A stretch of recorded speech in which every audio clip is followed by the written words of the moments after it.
if you're hungry, it's not a deterministic drive.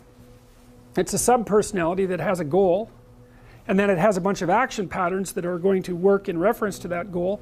It has a bunch of perceptions that suit that goal, and it organizes your emotional responses around that goal. And so to think about it as a personality is it's a much more intelligent way to look at it. One other thing about Skinner's rats, you know, Skinner could get rats to do almost everything, and he would reward them with food. And so he had a simple rat model, but his rats were starved down to 75% of their normal body weight.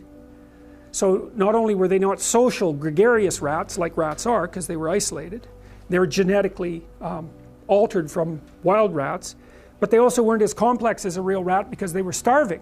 And so, but you know, a starving rat is a pretty good model of a rat, and a rat is a pretty good model of a person. But a lot of our models of simple behavioral learning were based on starving, isolated rats. So, anyways, how to think about motivation? We'll think about it from the hypothalamic perspective. So we could say one thing that motivation does is set goals. And we could say that emotions track progress towards goals. And I'm going to use that schema even though it's not exactly right. So you say, well, motivation determines where you're going to aim. So if you're hungry, you're going to aim at something to eat. And then that will organize your perceptions so that you zero out everything that isn't relevant to that task, which is almost everything. You concentrate on those few things that are going to facilitate your movement forward. When you encounter those things, that produces positive emotion as you move through the world towards your goal, and you see that things are laying themselves out that facilitate your movement forward. Those things cause positive emotion. And if you encounter anything that gets in the way, then that produces negative emotion, and it can be like threat, because you're not supposed to encounter something that gets in the way. It can be anger, so that you move it away. It can be frustration, disappointment, grief. Those would, if you had a response that serious to an obstacle, it would probably punish the little motivated frame right out of existence. You know, so you walk downstairs and, I don't know, the contracting company has set a wrecking ball through your kitchen. It's like, that's going to be disappointing. You're not going to keep eating the peanut butter sandwich in the rubble. That little frame is going to get punished out of existence, and some new goal is going to pop up in its stead. And you know, one of the things we're going to try to sort out is how do you decide when you've encountered an obstacle that's so big that you should just quit and go do something else, because that's not obvious, you know. And you can get into counterproductive persistence pretty easily. So we don't know how people solve that problem. It's a really complicated one. So anyways, we're going to work on that scenario. Your hypothalamus pops up micro goals that are directly relevant to biological survival. That produces a frame of reference. So it's not a goal, it's not a drive, and it's not a collection of behaviors. It's a little personality. And the personality has a viewpoint, it has thoughts that go along with it. It has perceptions, it has action tendencies, all of that. You can see this in addiction, most particularly. So one of the things that you find often with people who are alcoholic is they lie all the time. And that's because when they've built a little alcohol-dependent personality inside of themselves, or a big one, maybe it's 90% of their personality, and one of the things that consists of is all the rationalizations that they've used over the years to justify their addiction to themselves and to other people. And so the addiction has a personality, you know. And so when the person is off, or maybe they're addicted to meth or something like that, where we know the addiction is more, it's more short-term powerful than I would say than an alcohol addiction. They'll say anything, and the words are just tools used to get towards the goal. And if they happen to be deceptive, whatever, it doesn't matter. They're just practical tools to get towards the goal. And then when you get towards the goal and you take a nice shot of meth or something like that, you reinforce all those rationales that you used to get the drug, and then the next time you're even a better deceiver and liar. So, okay, so we're going to say motivations, one way of thinking about it is they set goals, but it's not the right way of thinking about it. They produce a whole framework of interpretation. And so we're going to think about that framework of interpretation. And then emotions emerge inside of that. So that's it. So the world is framed, motivation set goals. You could say the world has to be framed. So motivation sets that frame. Goals, emotions, perceptions, and actions. And then actions track progress. So positive emotion says you're moving forward properly towards your goal. And if you encounter something you don't expect, you stop. That's anxiety. It's like, oh, we're not where we thought we were. And so we don't know what to do. So we should stop because we don't know where we are or what we're doing. Stop, frozen. And then the more powerful negative emotions like pain, they might make you get out of there. So emotions: forward, stop, reverse. That's your emotions within that motivated frame. So, and that's another example of how your mind is embedded in your body. Your emotions are like they're offshoots of action tendencies. That's the right way to think about it, because action is everything fundamentally. So what are some basic motivations? Most of these are regulated by the hypothalamus, by the way, and that tells you just how important a control system it is. The other thing that's useful to know about the hypothalamus is that it has projections going up from it that are like tree trunks, and inhibitory projections coming down that are like grapevines. So you can kind of control your hypothalamus as long as it's not on too much, but if it's on in any serious way, it's like it wins. So partly what you do to stop yourself from falling under the dominion of your hypothalamus is to never ever be anywhere where its action is necessary, right? You don't want to go into a biker bar because you might find yourself in a situation where panicked defensive aggression is immediately necessary. You probably don't want that. You don't want the panic, you don't want the terror, you don't want the frenzied fight, you don't want any of that. You don't want to have to run away in absolute panic. So you just don't go there. And a huge part of how we regulate our emotions is just by never going anywhere where we have to experience them. And so that has very little to do with internal inhibitory control and everything to do with staying where you belong. So, okay. So, basic motivations: hunger, thirst, pain. Pain is not regulated by the hypothalamus. That's a different circuit. Anger/aggression, thermoregulation, panic and escape, affiliation and care, sexual desire, exploration, play. And you can kind of break those in, you can kind of break those into the classic Darwinian categories too, and say, well, there's a set of motivations that go along with self-maintenance. That'd be your survival. Ingestive and defensive. See, I've sort of coded them there. So the self-maintenance, there's an ingestive set of basic motivations that go with self-maintenance. You say that's hunger, thirst. There's a set of defensive motivations: pain, anger, thermoregulation, panic and escape. And then there's motivations that are associated with reproduction: affiliation, care, and sexual desire. And then I put exploration and play sort of outside of that. I would say because those two things serve both of these approximately equally. When I went to Harvard, I came from McGill, and I had spent a lot of time with my advisor there and a research team that he had, trying to understand the genesis of antisocial behavior, and among adolescents mostly. So, well, as kids as well. Antisocial behavior is very persistent. So if you have a child who's conduct disordered at the age of 4, the probability that they will be criminal at the age of 15 or 20 is extremely high. It's unbelievably stable. It's a very dismal literature because you see these early onset aggressive kids and it's persistent. And then you look at the intervention literature and you throw up your hands because no interventions work. And believe me, psychologists have tried everything you could possibly imagine and a bunch of things that you can't in order to ameliorate that. So we were really interested in trying to understand, for example, if you're antisocial by the age of 4, then there isn't an intervention that seems to be effective. So, and the standard penological theory is really quite horrifying in this regard, because what you see is that male aggression peaks around the age of 15 and then it declines fairly precipitously and sort of normalizes again by the age of 27. And standard penological theory essentially is this cold-hearted. It's like if you have someone who's a multiple offender, you just throw them in prison till they're 27. Then they age out of it. And that's all there is to it. That's what we've got. Now there's some downside to that because there's a corollary literature that suggests that the worst thing that you can do with antisocial people is to group them together, which is what we do in prisons. So that's a whole mess. Anyways, one of the things we were doing was trying to see if there might be cognitive predictors of antisocial behavior. And so we used this battery of neuropsychological tests that was put together at the Montreal Neurological Institute. It took about 11 hours to administer and hypothetically assessed prefrontal cortical function. And we computerized that and reduced it to about 90 minutes and then assessed antisocial adolescents in Montreal, and found out that they did show deficits in problem solving ability that we associated with prefrontal ability. When I got to Harvard, I thought, well, that's interesting. We could use the neuropsych battery to predict negative behavior.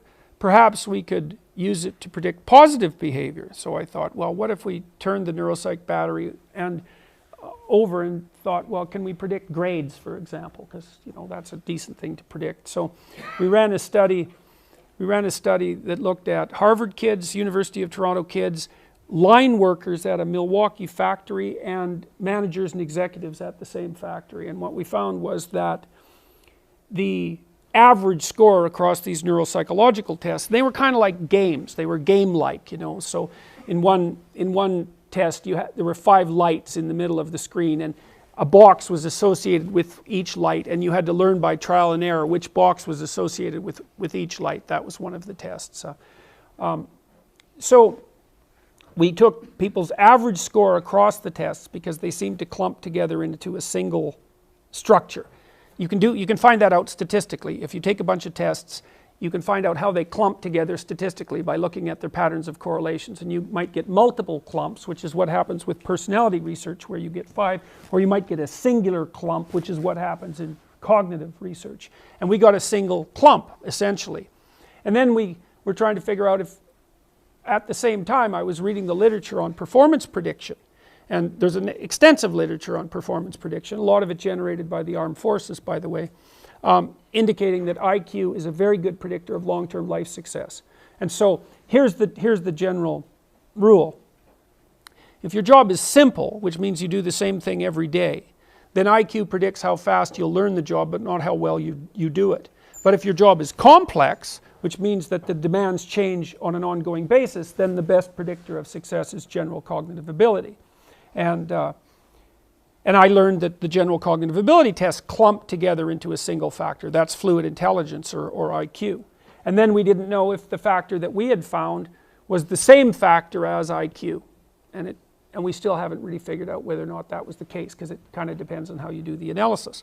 But anyways, I got deeply into the performance prediction literature, and I found out, well, if you wanted to predict people's performance in life, there's a couple of things you need to know. You need to know their general cognitive ability if they're going to do a complex job.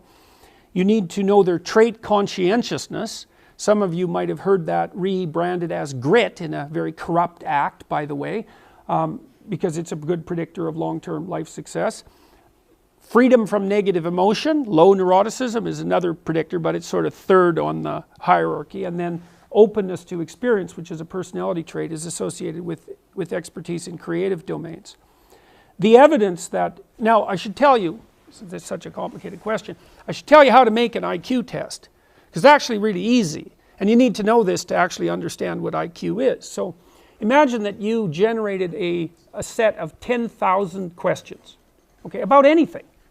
They could be math problems, they could be general knowledge, they could be vocabulary, they could be multiple choice. It really doesn't matter what they're about, as long as they require abstraction to solve. So they'd be formulated linguistically, but mathematically would also apply.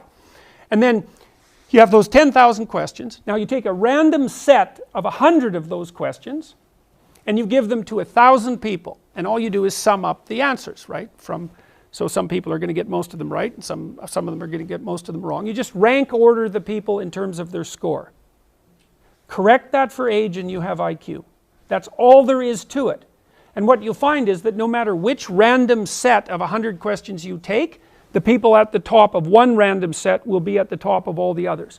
And with very, very, very high consistency. So one thing you need to know is that if any social science claims whatsoever are correct, then the IQ claims are correct, because the IQ claims are more psychometrically rigorous than any other phenomenon that's been discovered by social scientists.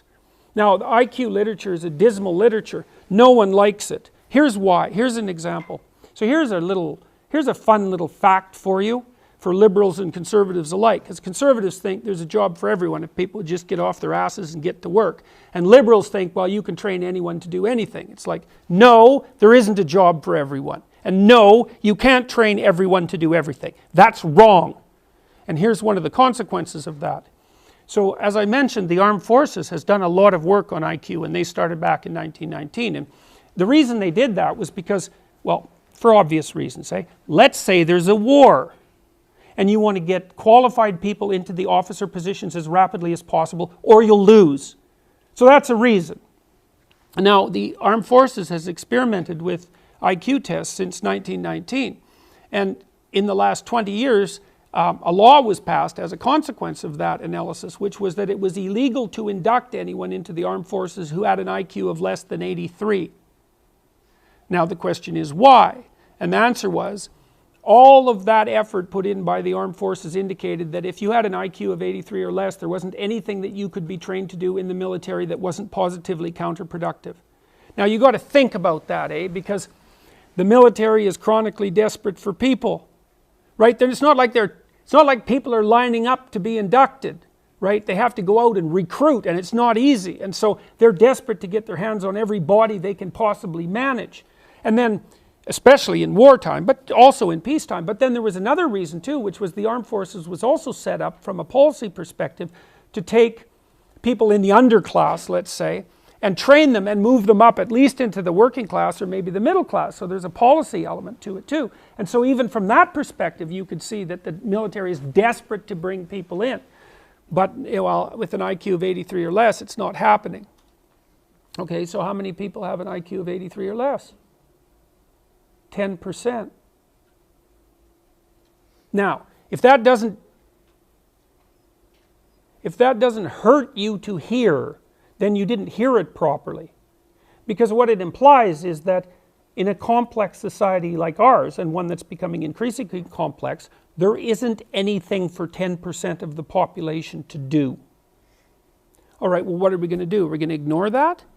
We're going to run away from that? And believe me, we have every reason to. Or we're going to contend with the fact that we need to figure out how it might be possible to find a place for people on the lower end of the general cognitive distribution to take their productive and worthwhile place in society. And that isn't just going to be a matter of dumping money down the hierarchy, because giving people who have nothing to do money isn't helpful. It doesn't work. It's not that simple. Well, so that's kind of an answer to the question of whether or not we should deal with IQ forthrightly. It's like, if you can find a flaw in that logic, like, just go right ahead. It's not like I was thrilled to death to discover all of this. By no stretch of the imagination was that the case. So what? So IQ is reliable and valid. That's the first thing. It's more reliable and valid than any other psychometric test ever designed by social scientists by a factor of about 3. That's fact number 1. Fact number 2 is it predicts long-term life outcome at about 0.3, 0.4, which leaves about 85%, 70 to 85% of the story unexplained, but it's still the best thing that we have. Well, it's also the case that in places like Great Britain, when IQ tests were first introduced, they were actually used by the socialists, and they were used to identify poor people who had potential, cognitive potential, and to move them into institutes of higher education. So there's an upside, a social upside as well. This is something you can't say anything about without immediately being killed. So I'm hesitant to broach the topic. But I'll tell you one thing that I did in the last week that's relevant to this. And this just shows you how complex the problem is. First of all, we should point out that race is a very difficult thing to define because racial boundaries aren't tight, right? So when you talk about racial differences in IQ, you're faced with the thorny problem of defining race. And that's a big problem from a scientific perspective. But we'll leave that aside. And I wrote an article this week. Somebody stood up at one point in one of my talks, and Vice, bless their hearts, took this particular question and used it as an indication of the quality of the people who are my so-called followers. And by the way, the quality of my so-called followers is pretty damn high. And you can find that out quite rapidly just by looking at the YouTube comments, which are head and shoulders above the standard set of YouTube comments, I can tell you that.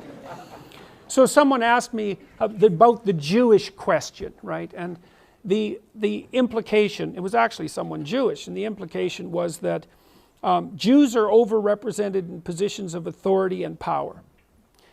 And I had just spoken for like an hour and a half, and you know, this guy had an axe to grind, and I thought, there's no goddamn way I'm getting into this at the moment.